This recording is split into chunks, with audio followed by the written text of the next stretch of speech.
Hello friends, welcome back to my online portal Raj education centre.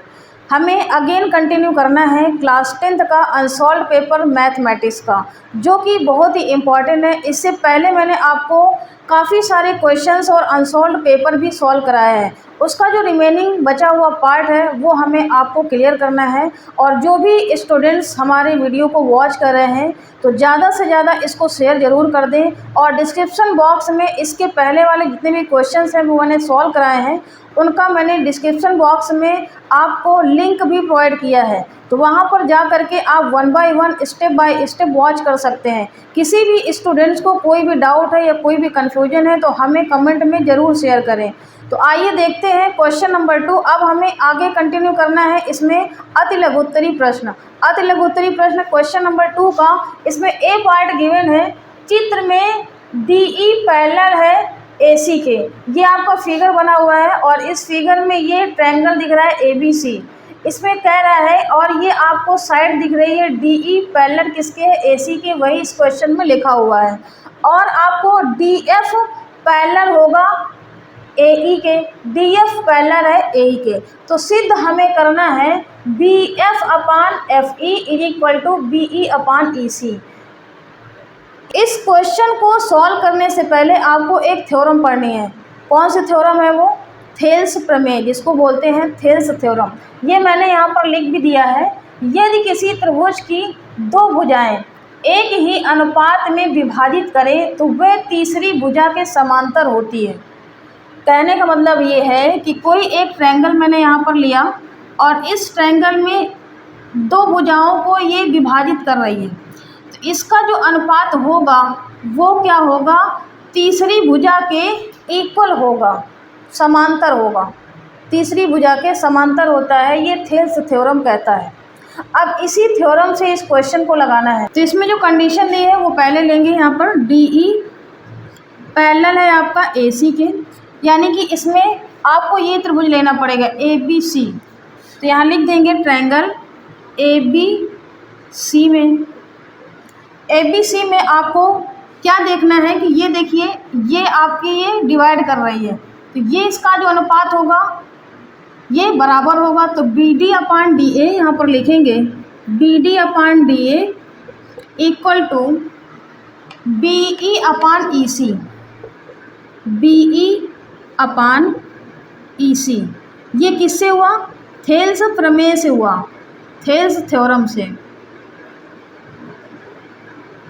एक condition आपकी ये आ गई, इसको आप समीकरण 1 डाल सकते हैं, समीकरण 1 है ये। दूसरा आपको कंडीशन क्या है?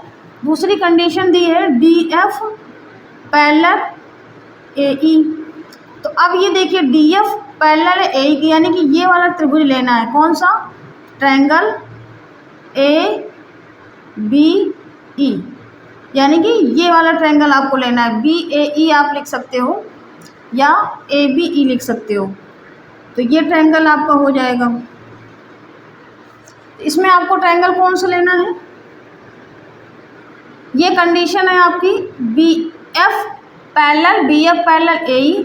तो हमें ये ट्रायंगल लेना होगा, ट्रायंगल BAE में।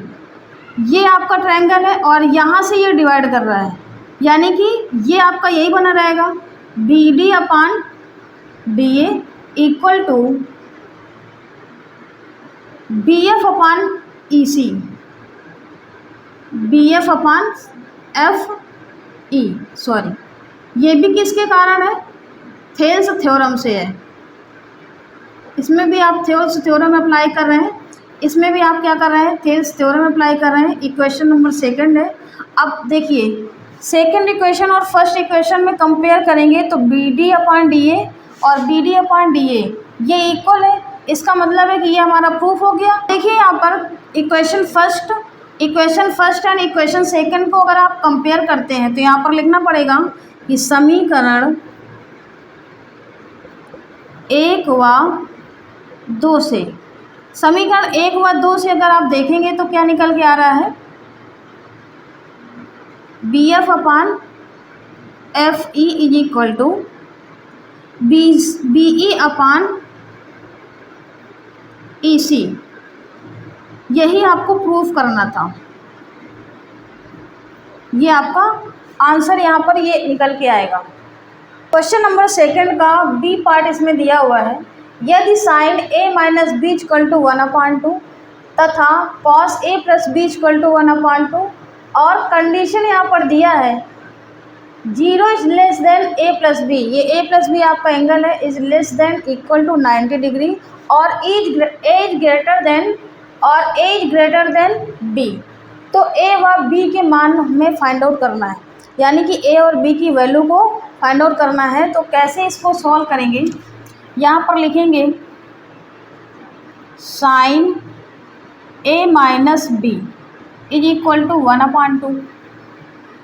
इसको अगर आप लिखते हो तो ये किसका मान होता है, साइन में 1/2 किसका वैल्यू होता है, sine A minus B is equal to sine 30 की वैल्यू होती है, यानी कि साइन से साइन कैंसिल हो जाएगा तो ए माइनस बी इक्वल टू आ गया 30।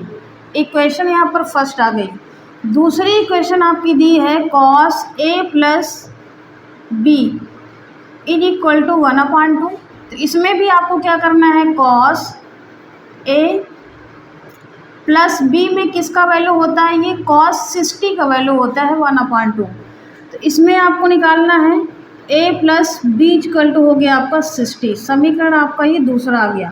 अब पहले और दूसरे समीकरण को क्या करना है, सॉल्व करना है। तो यहाँ पर लिखेंगे समीकरण 1 व 2 को हल करने पर,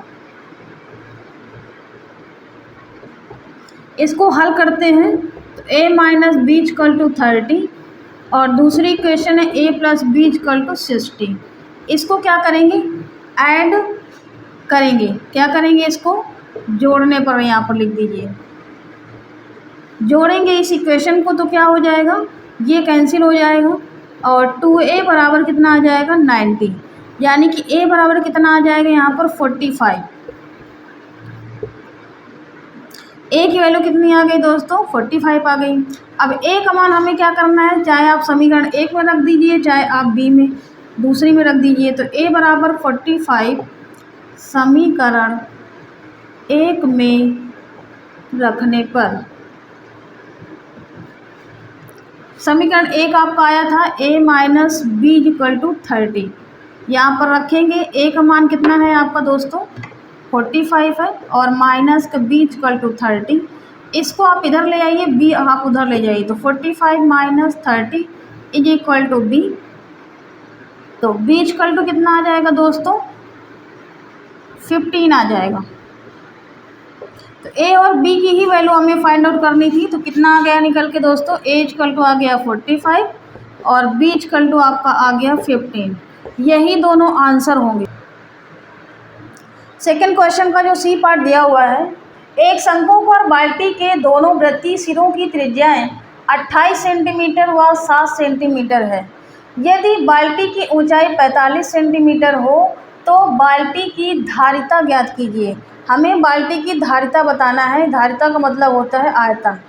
अब ये बाल्टी कैसा होगा, आपकी जो बकेट होगी वो इस तरह से होगी, इस तरह से होगी। नीचे वाले का आपका यहाँ पर ये जो ऊपर वाला हिस्सा है यानी कि त्रिज्या जिसमें 28 सेंटीमीटर गिवन है, तो ये ऊपर वाले हिस्सा की होगी और नीचे वाले हिस्सा की कितनी होगी 7 सेंटीमीटर। तो ये आपकी दो त्रिज्याएं दी है और इनके बीच की जो ऊंचाई दिया हुआ है वो दिया हुआ है 45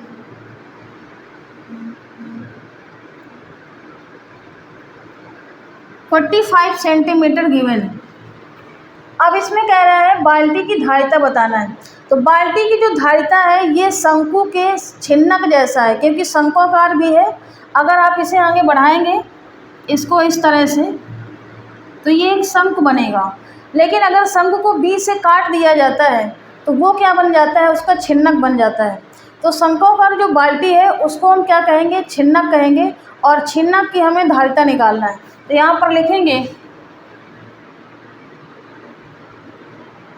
शंक्वाकार बाल्टी की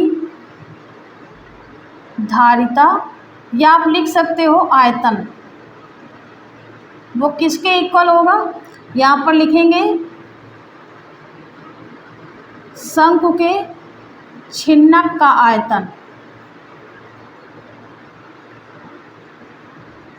इसका जो फार्मूला होता है 1/3 पाई r1 स्क्वायर, क्योंकि इसमें दो त्रिज्याएं हैं, हमने एक को r1 ले लिया और एक को r2, तो r1 स्क्वायर प्लस r2 का square plus r1 r2 into h। इसी फार्मूले में आपको सारी वैल्यू को पुट कर देना है और इसका आंसर निकल के आ जाएगा 22/7। यहाँ पर कितना आ जाएगा? 28 का स्क्वायर प्लस 7 का स्क्वायर प्लस 28 इंटू 7 और इंटू h। अब इसमें से देखिए क्या निकल के आता है आंसर निकल के। इसको सॉल्व करना होगा तो कितना आ जाएगा? इसमें से अगर आप देखेंगे तो आपका जो कॉमन निकल के आ रहा है 7, इसमें से कॉमन निकल के आ जाएगा, ताकि इसमें 7 ये जो डिनोमिनेटर में दिया हुआ है वो इससे कट हो जाएगा। तो 1/3 इंटू 22/7 इंटू 7 इससे कॉमन निकालते हैं तो ये क्या निकल के आएगा? 4 इंटू 28 बचेगा, प्लस एक इसमें 7 बचेगा और इसमें से आपका 28 होगा इंटू 45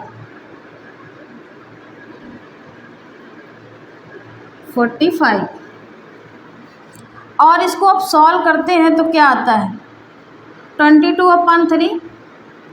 इसको सॉल्व करेंगे, मल्टीप्लाई करेंगे, कितना आ जाएगा दोस्तों? 112 प्लस 7 प्लस 28 इंटू 45 और ये 3 से ये कट जाएगा, 3 1 जा 3, 3 5 जा 15, 147 इंटू 15। अब इसका मल्टीप्लाई करेंगे तो 48510 सेंटीमीटर, या आप लिख सकते हो घन सेंटीमीटर या सेंटीमीटर क्यूब, यही आपका आंसर होगा। नेक्स्ट क्वेश्चन यहाँ पर दिया हुआ है, निम्नलिखित बारंबारता बंटन का बहुलक वर्ग ज्ञात कीजिए। इसमें क्वेश्चन में क्या कह रहा है? बहुलक वर्ग। ये जो वर्ग आपका लिखा हुआ है इसका आंसर आप 1 मिनट में भी निकाल सकते हैं। कैसे? जो सबसे अधिकतम बारंबारता है कौन सी है? ये 17। इसी के सामने का जो आपका वर्ग अंतराल है वही इसका आंसर होगा। तो यहाँ पर लिख सकते हैं बहुलक वर्ग। अति लघुत्तरी प्रश्न का जो आंसर 12 16, ये आपकी जो वर्ग अंतराल है यही इसका आंसर होगा, बहुलक वर्ग का वर्ग अंतराल। ये मैंने आपको जो लिखा हुआ है, अगर क्वेश्चन पेपर में बहुलक निकालने के लिए आता है तो उसके लिए सिंपल सा एक ही फार्मूला है और इस फार्मूले का लघुत्तरी प्रश्न में आप अप्लाई करके इसे निकाल सकते हैं। बहुलक equal to L plus F1 minus F0 upon 2F1 minus F0 minus F2 into H। अब ये F1 F0 F2 ये क्या है? ये मैंने यहाँ पर लिखा हुआ है। L क्या है आपका? वर्ग अंतराल की निम्न सीमा। निम्न सीमा कौन सी? ये ब्रैकेट में मैंने लिखा हुआ है कि सबसे अधिकतम बारंबारता के सापेक्ष, यानी कि जो सबसे अधिकतम बारंबारता कौन सी है? ये 17 है। इसी के सापेक्ष जो आपका यल होगा वो उसका वर्ग अंतराल होगा जो निम्न सीमा है, यानी कि इसका 12 निम्न सीमा है। तो यहाँ से आप यल इक्वल टू इसका सॉल्यूशन लिखेंगे तो 12 निकल के आएगा। अब इसके बाद में हमें निकालना है F1। F1 क्या होगा? जो अधिकतम बारंबारता की संख्या होगी ये आपका क्या है? F1 है। तो यहाँ पर F1 आप लिखेंगे, कितना आ जाएगा? 17। और आपका ये क्या है? इसके जस्ट पहले वाली जो अधिकतम बारंबारता की पहले वाली जो संख्या है वो क्या है आपकी? F0। F0 कितना होगा? 9 होगा। और ये कौन सी संख्या होगी? 12। ये आपकी F2 होगी, अधिकतम बारंबारता की बाद वाली संख्या, यानी कि आप लिख सकते हो F2 इक्वल टू 12।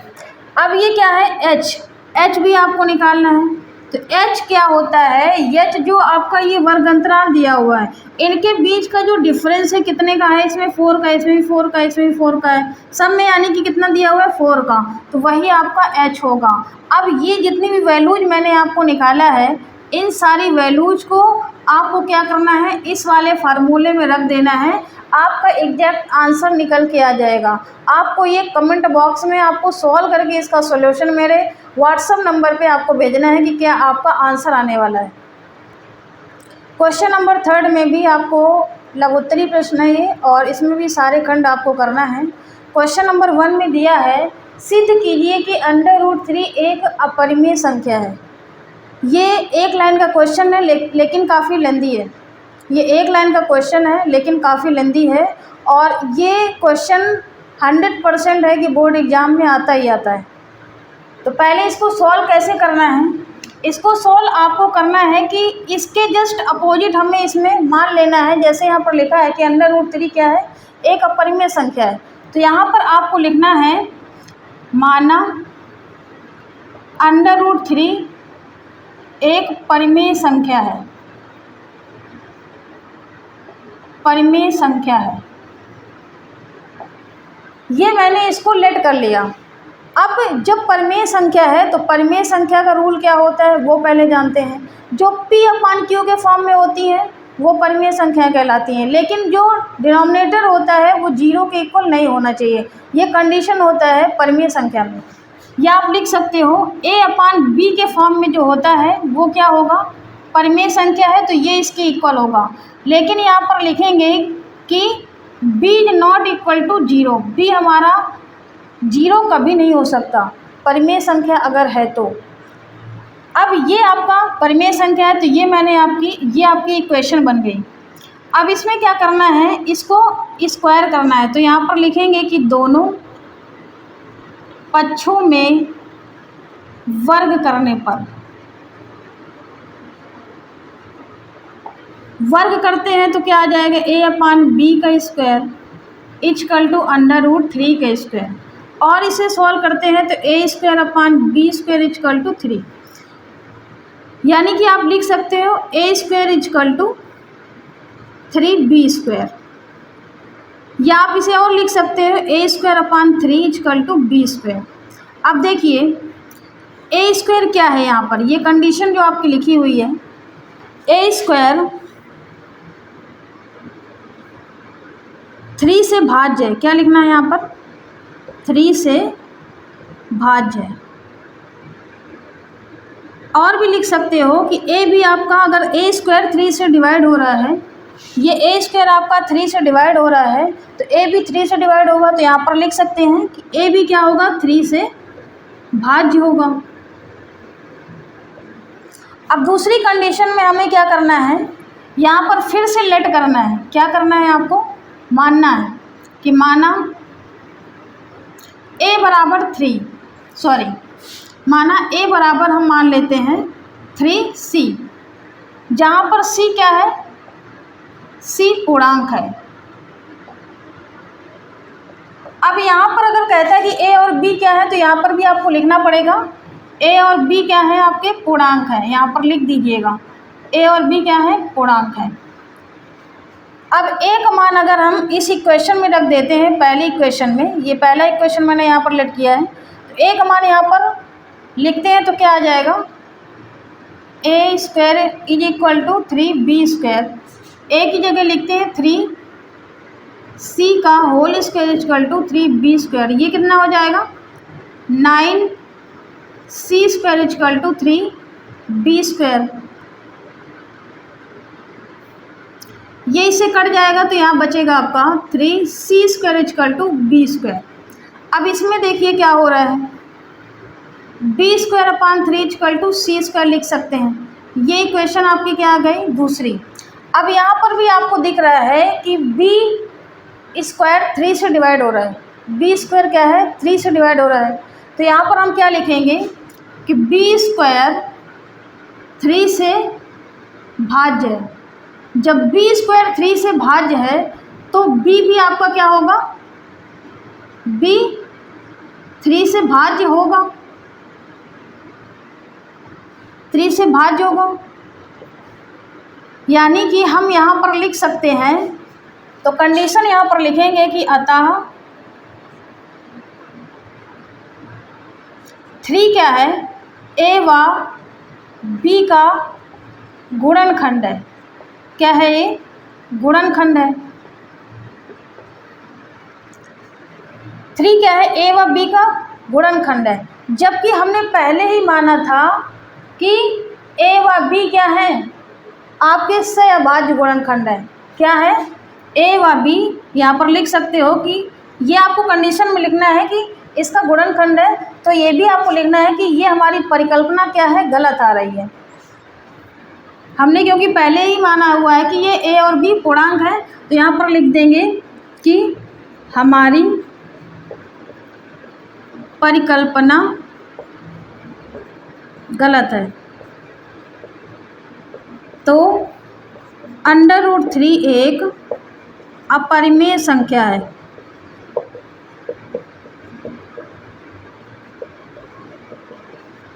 बस यही इसका आंसर होगा और यही से प्रूफ करना है। नेक्स्ट क्वेश्चन आपका दिया हुआ है, ये बी पार्ट है इसका।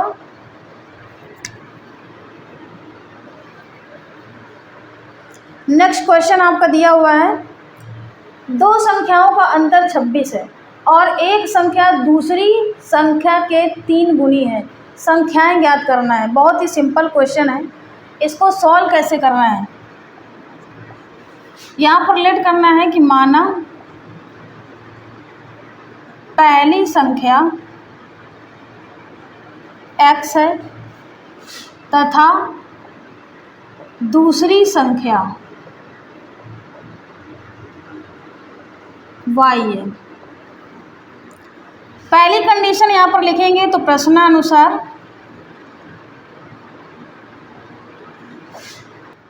पहली शर्त आपकी दी है कि 2 संख्याओं का अंतर कितना दिया हुआ है, 26 दिया हुआ है, तो x minus y equal to लिखेंगे 26। ये आपकी इक्वेशन 1 बन गई। अब दूसरी शर्त आपकी क्या कहता है, दूसरी शर्त में आपका गिवन है कि एक संख्या दूसरी संख्या के 3 गुनी है, यानी कि एक संख्या दूसरी संख्या के 3 गुनी है। ये पहली वाली संख्या दूसरी संख्या के 3 गुनी है। ये वाली संख्या, ये आपकी पहली थी, ये दूसरी थी। पहली वाली संख्या दूसरी संख्या के 3 गुनी है, यानी कि ये वाला 3 गुनी है, तो हमें इसमें मल्टीप्लाई करना होगा। उल्टा करते हैं हमेशा, एक संख्या दूसरी संख्या के 3 गुनी है। पहली वाली जो संख्या है वो दूसरी संख्या के 3 गुनी है, यानी कि ये कह रहा है 3 गुनी है, तो बराबर करने के लिए हमें इसमें मल्टीप्लाई करना पड़ेगा, तभी ये इक्वल होगा। अब इसको हम लिखते हैं तो x minus 3y is equal to 0। ये आपकी इक्वेशन दूसरी बन गई। अब पहली इक्वेशन और दूसरी इक्वेशन को सॉल्व करना है, तो क्या करेंगे, समीकरण 1 व 2 को घटाने पर क्या होगा, x minus y is equal to 26, x minus 3y is equal to 0। घटाएंगे, यहाँ माइनस यहाँ प्लस, ये कट जाएगा और यहाँ पर ये कितना आ जाएगा, 2y इज इक्वल टू 26। तो y इक्वल टू कितना आ जाएगा, 13। ये आपका आ गया y इक्वल टू 13। अब y की वैल्यू समीकरण 1 में रख दीजिए, यहाँ पर लिख दीजिए y इक्वल टू 13 समीकरण 1 में रखने पर x minus y is equal to 26, x minus 13 is equal to 26, तो x इक्वल टू 26 प्लस 13 यानी कि 39। तो x इक्वल टू कितना आ गया, 39। तो दोनों संख्याएं आपकी कौन सी निकल के आ गई, एक आ गई आपकी 39 और दूसरी आ गई, एक आ गई आपकी 39 और दूसरी आ गई आपकी 13। यही 2 संख्याएं आपकी होंगी, यही आपका आंसर होगा। और यहाँ तक जो मेरा लेक्चर है वो कंप्लीट होता है। आगे हम नेक्स्ट लेक्चर पे कंटिन्यू करेंगे। तब तक के लिए थैंक यू सो मच। जय हिंद, जय भारत।